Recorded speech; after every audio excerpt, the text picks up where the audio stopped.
Hi all, today we will see about React lifecycle methods. Okay, so lifecycle methods are actually called when for a class component in React, we have maybe around 6 lifecycle methods.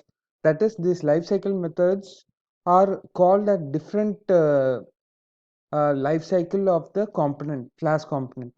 Maybe when it is mounted, when the class component is mounted, component will mount will get called. When it is mounted, this component will mount will call. Before getting mounted, this will get called. Did mount will get called after getting mounted. Okay, and component will receive props will get called whenever the properties when it receives any new properties. Okay, this will get called with the new property. Okay, it also receives the new property as a parameter. And whenever state changes, this does not get called. You have to understand that this will not get called when any state changes. Okay, should component update, actually you have to return a boolean from this method, and in this method it will receive the new properties and new state. Here you can, based on the new state and new properties received, you can decide whether the update should happen or not. So if you return false, the update will not happen. If you return true only, the update will happen. Component did update will get called after the component gets updated. Okay, will unmount will call when after the component is destroyed. So this diagram also will make you understand better. Okay, we'll also see. So when the mounting happens, right, this component will mount will get called after the mounting happens. Component did mount will happen. That is, before mounting, component will mount. After mounting, component did mount will get called. Whenever the properties changes, receive props will be called with the new properties. And here you can decide whether you want to update or not based on this lifecycle hook. If you say true, then only the component will get updated. Component did update will get called. If you say false, it will not go here. Okay, it will stop with this lifecycle hook. For any state changes, right, you will have only should component update. Component will receive props will not get called. You have only should component update. Here you can decide whether the component should update or not. If you decide where to component should to update, component will update will get called. After that, component did update will get called. Okay, after unmounting, component will unmount will get called. Okay, so let's see it one by one. Okay, so the first one is, as I told you, this will get called before mounting. Okay, here you can do any application configuration. Okay, this lifecycle hook is apt for live in doing any app configuration. Okay, and did mount will get called after the component is mounted. Okay, so this can be used for starting any Ajax calls to load your data. Okay, here you can also change the state as well. Okay, this can be used also for changing the state using set state. Okay, so any calls you do to the server should be in this method. Okay, component will receive props is will be called, as I told you, for every new property change. Okay, new properties are argument you will receive, and here also you can change the state if you want. If you want to do any particular change for a particular property change, you can do it in this method. Should component update, as I told you, it should return a boolean, right?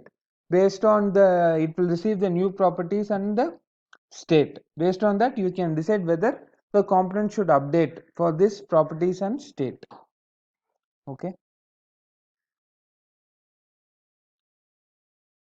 and the component did update should get called. Should component did update should get called, will get called after the component updates. Okay, here you will give receive the previous properties and previous state. Okay, so here also it will receive the snapshot which can be used for updating the DOM in response to the property or state changes. The snapshot is nothing but the DOM, the changed DOM. So you can for the state changes or property changes, this hook is apt for updating the DOM. Okay. So this hook can also be used for changing the state. Okay. So as I told you, build unmount will get called for when the component gets destroyed. Here you can do any cleanup task. Now try to understand this lifecycle hook with the example. So I already have an application running. So to explain you that lifecycle methods, actually I put everything. Okay. So this component build mount is clear, right? It will be the first one will be called. I have two class components in which we can insert these lifecycle hooks. You can't put it in a functional component. Okay, I have two things. The app.js, which is getting called from index.js. This index.js, the first file, the initial thing will render this app.js. The app.js is a class component which in which I have put all the lifecycle methods. And inside the app.js, I also have another class method called app2. Okay, you see here, you will have another lifecycle method called app2, and I also have another functional component called employee. Okay, from this app, I'm actually passing the whatever the state, right?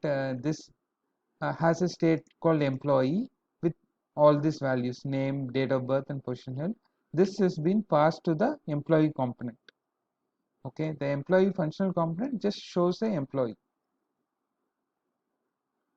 main which is being passed. Based on the data which is passed from this state,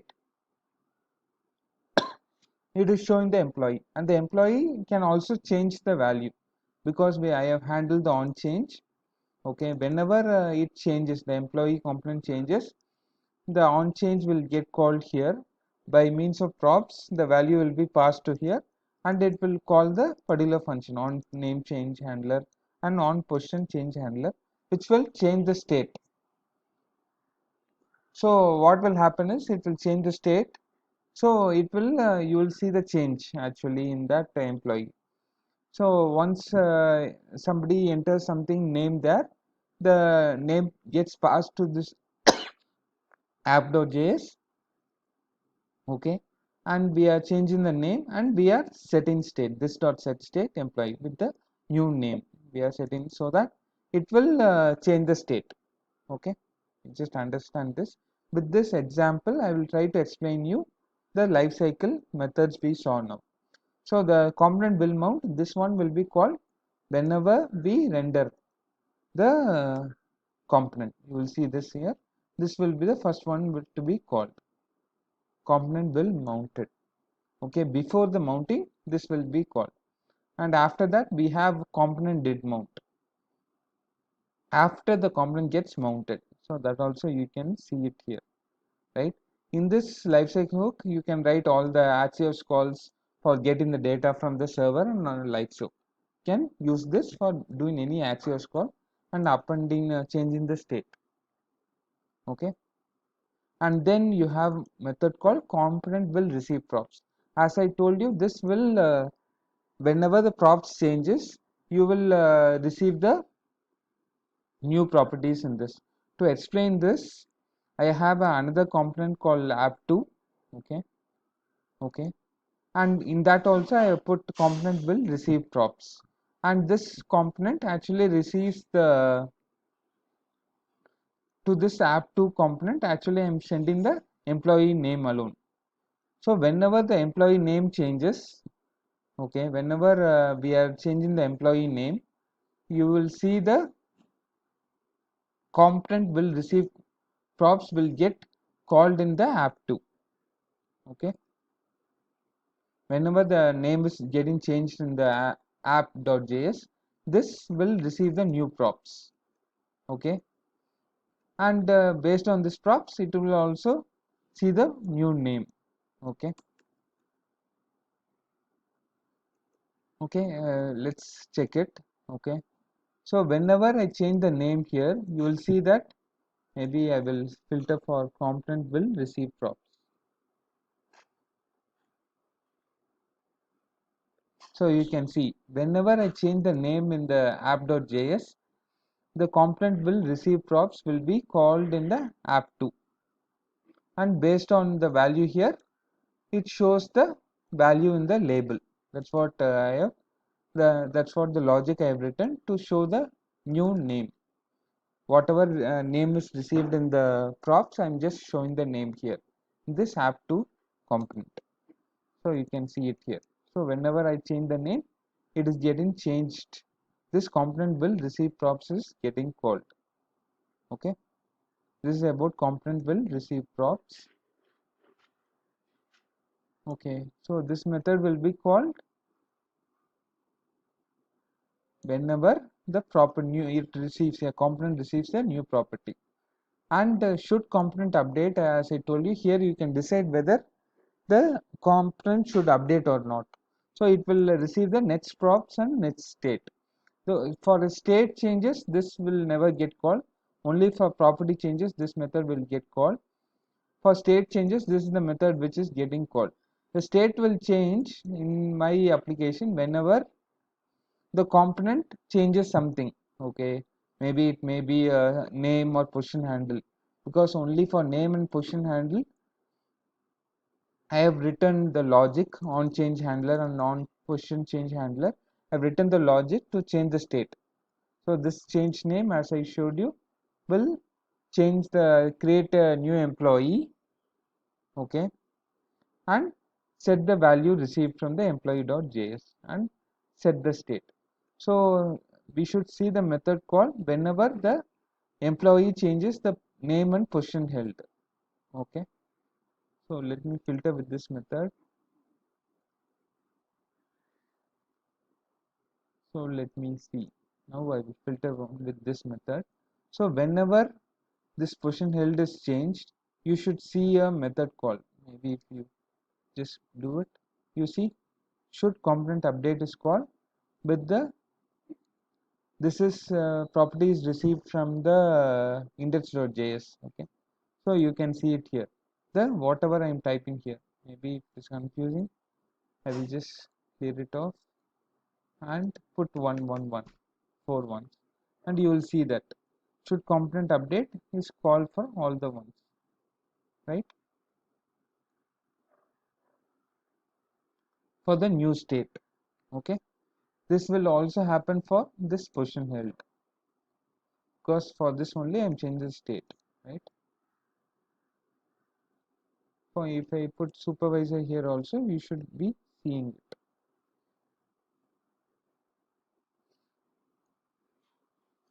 So you are seeing supervisor because that is the new state. For every new state, this new state or new property, this method will be called. Here we are able to see the new state, right? The component updates with the new state. That's why you are saying supervisor. If I return false here, right, what will happen is you can't see the new state. Let me explain you. So let me change it here. I will try to print 111. See, it is no, you are not able to see the data here. But here if you see, you will be able to see the data, whatever I tried to print. 1. But it is not able to see in the view, right? Because the component did not update with the new state. That's why you are not able to see it in the view, because we have written false here. So this is how you can stop the update from happening for any particular state or a property. Okay, this is about should component update. Should component did update will be called every time the component updates. If you return false here, this will never get called. So I will change it to true. So this will receive the previous properties and previous state and the DOM also. Okay, so let me see. I'll filter with this.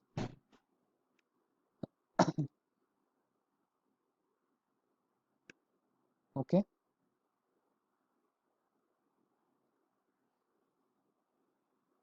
let me do this changes. So you can see, right, whenever type should component did update is called because the component is updating, and this will show the old value, old state and old property. If you type here, it will show the old state. It is right now the old state, previous state. Okay, once it got updated, it becomes the old state. Okay, so you can see, but this type cycle hook will be called when the component updated, after it gets updated. Okay, this is about component did update. Component will unmount will get called when the component is unmounted. Okay,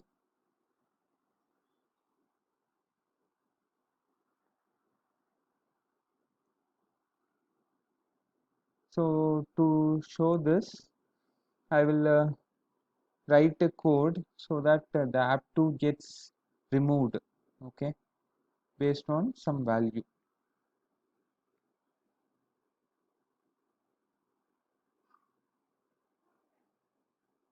Okay,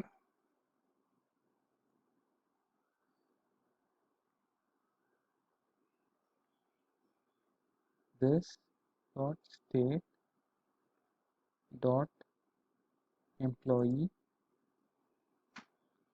dot name equal to A B C D.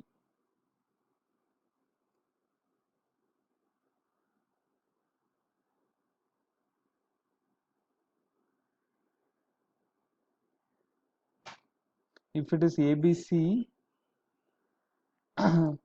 only show this app2, else remove it. I'm saying that. Okay, only when the state employee name is ABC, I want to show this component, else remove it. I'm just written a logic to say that only when the employee name is ABC, show that. So initially it will be shown because the initial state is ABC. Let's see now. Now it is ABC and we are able to see the app2 component.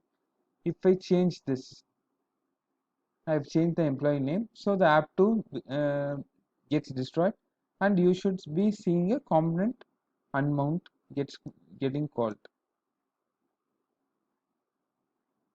Uh, we will refresh. Okay, when I say this,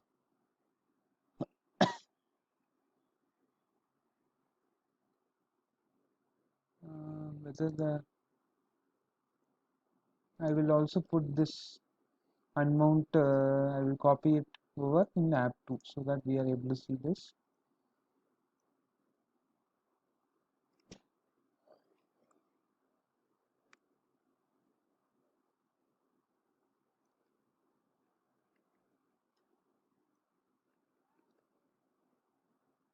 So I will put that. Now we will try to remove it and see whether this unmount is getting called. Now let me clear it off and make it this. So you are now able to see component unmounted for app2. Since app2 is destroyed, we are getting this component unmount lifecycle hook being called. So this is about lifecycle methods in case of React. Hope you understood. Thank you guys.